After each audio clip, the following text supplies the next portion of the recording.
Imam Syafi'i tidak pernah mengajarkan taklid kepada murid-muridnya. Bahkan saya katakan para ulama madhab tidak pernah sengaja buat madhab, enggak pernah. Tidak pernah sengaja buat geng madhab, enggak pernah. Madhab itu terjadi dengan sendirinya.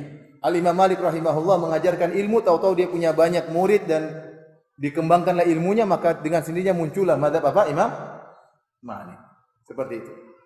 Al-Imam Abu Hanifah tidak pernah sengaja buat madhab, tidak. Tetapi dia mengajar dan mengajar sehingga banyak muridnya, sehingga ilmunya dikembangkan, beredar, tersebar. Maka jadilah madhab Abu Hanifah. Al-Imam Syafi'i juga demikian. Beliau tidak pernah sengaja buat madhab. Tidak sengaja maksudnya buat partai madhab Syafi'i, tidak ada.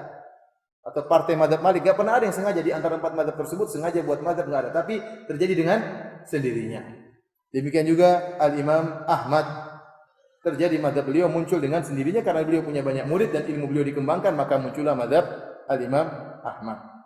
Oleh karena Imam Syafi'i rahimahullahu ta'ala, ya, jangankan menyuruh fanatik, dia sendiri tidak pernah sengaja membuat madhab beliau.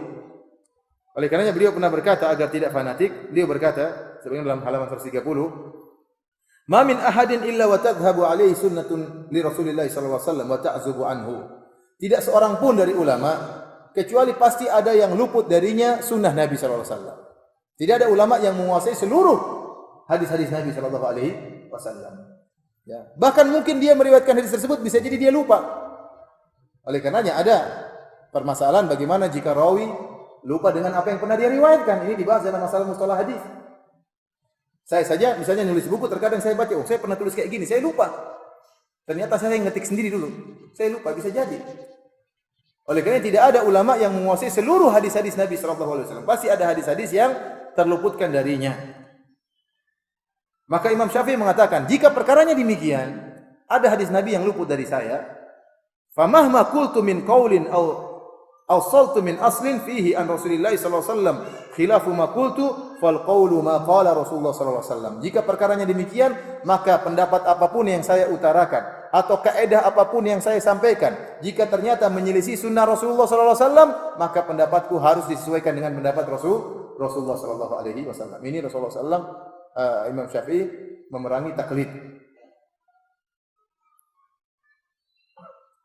Oleh karenanya Al-Muzani, muridnya Imam Syafi'i, tatkala dia menulis bukunya Mukhtasar Al-Muzani, ya, di muqaddimah dia berkata, "Ikhtasartu hadzal kitab min ilmi Muhammad bin Idris Asy-Syafi'i rahimahullah. Wa min ma'na qawlihi li uqarribahu ala man aradahu ma'ilamaihi nahi an taqlidihi wa taqlidi ghairihi." Aku meringkas kitab ini dari ilmunya Imam Syafi'i. Dan untuk dari makna kandungan dari perkataan-perkataannya, agar aku memudahkan memahami fikih Imam Syafi'i bagi orang yang menghendaki fikih Imam Syafi'i. Disertai dengan 2 peringatan dari Imam Syafi'i, yaitu dia melarang untuk ditaklidi dan dia melarang untuk taklid kepada orang lain. Dan ini kenyataan pahit yang kita lihat di tanah air kita, banyak orang yang taklid. Sampai saya sering dengar bahwasanya kalau orang sudah masuk dalam satu mazhab enggak boleh keluar ke mazhab yang lain. Sampai ada yang mengatakan kita harus bermadzhab, kalau enggak ada mazhab enggak benar, harus bermadzhab. Maka dalam masalah bermadzhab kesimpulannya sebagaimana fatwa Syekh bin Baz rahimahullahu taala, kesimpulannya mazhab itu tidak harus, bermadzhab itu tidak harus, tetapi boleh. Bermadzhab itu boleh. Kenapa? Kata lain dari bermadzhab artinya berguru. Anda kalau bermadzhab Syafi'i artinya Anda berguru dengan ilmu siapa? Imam Syafi'i. Apakah berguru dengan Imam Syafi'i dilarang? Ya jelas tidak.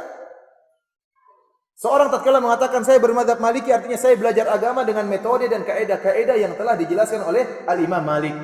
Maka saya berguru dengan Imam Malik, maka dikatakan saya bermadzhab dengan madzhab apa? Maliki. Sama kalau seorang mengatakan saya bermadzhab dengan madzhab Abu Hanifah, berarti saya mempelajari agama melalui metode dan cara pemikiran kaidah yang dijelaskan oleh Al-Imam Abu Hanifah. Oleh karenanya bolehkah bermadzhab? Jawabannya jelas boleh. Karena ada orang mengatakan tidak boleh bermadzhab. Siapa yang bilang tidak boleh? Banyak ulama salaf bermadzhab. Syekh Muhammad bin Abdul Wahhab rahimahullah bermadzhab Hambali. Syekh Islam Ibnu Taimiyah rahimahullah bermadzhab apa? Hambali. Jadi bermadzhab itu boleh, yang dilarang kalau fanatik. Yang dilarang kalau apa? Fanatik mazhab. Kenapa? Karena para imam mazhab tidak pernah mengajarkan fanatik. Tidak pernah mengajarkan fanatik. Ada yang mengatakan tidak boleh kita bermadzhab. Terus kamu belajar sama siapa? Ya sama guru saya. Sama, kamu madhab gurumu kalau begitu. Ya. Mending saya berguru sama Imam Syafi'i daripada gurumu yang enggak jelas ilmunya. Dia tidak. Gurunya bisa apa? Quran juga masih goyang-goyang, hadis enggak jelas. Ya. Kaidah enggak tahu buku kaidah apa yang pernah dia buat. Tulisannya hanya jiplak misalnya, terus saya tidak boleh bermadhab Syafi'i, terus harus bermadhab sama gurumu. Oleh karenanya pernyataan tidak boleh bermadhab juga salah. Ada yang tidak boleh bermadhab. Ini juga tidak benar. Ini bid'ah juga. Kalau gitu ente bermadhab, ente berguru sama siapa? Karena arti bermadhab artinya apa? Berguru sebenarnya. Saya ulangi, para imam 4 madhab tidak pernah sengaja buat apa? Madhab. Itu berjalan dengan sendirinya. Demikian juga perkataan harus bermadhab juga salah, keliru. Kenapa? Karena madhab-madhab itu muncul belakangan. Nah, bagaimana dengan para sahabat dulu madhabnya apa? Abu Bakar rahimahullah dulu madhabnya apa? Imam Syafi'i belum lahir. Imam Abu Hanifah belum lahir, Imam Malik belum lahir. Madhabnya apa Abu Bakar? Madhabnya apa Umar? Apa madhabnya Utsman? Apa madhabnya Ali? Madhabnya madhab Rasulullah sallallahu alaihi wasallam. Jadi mengatakan harus bermadhab juga tidak benar. Tidak ada keharusan. Yang harus adalah mengikuti Al-Quran dan Sunnah dengan pemahaman para salaf. Tetapi apakah kita boleh memahami pemahaman para salaf melalui metode Abu Hanifah? Boleh. Bolehkah kita memahami pemahaman salaf dengan metode Imam Syafi'i? Boleh, dengan madhab Syafi'i. Atau dengan madhab Imam Ahmad atau madhab dengan Imam Malik. Di antara dalil bahwasanya tidak ada kewajiban bermadhab, buktinya Imam Malik tidak pernah menyuruh murid-muridnya harus bermadhab dengan madhab dia. Imam Syafi'i sendiri tidak taklid kepada Imam Malik. Bahkan dia punya madhab yang baru, menyelisih gurunya sendiri. Bahkan Imam Syafi'i membantah gurunya dalam beberapa bantahan. Terkadang bantahan Imam Syafi'i sendiri keras terhadap gurunya, terkadang. Demikian juga Imam Syafi'i tidak pernah menyuruh murid-muridnya harus bermadhab dengan madhab dia. Buktinya di antara muridnya adalah Imam Ahmad.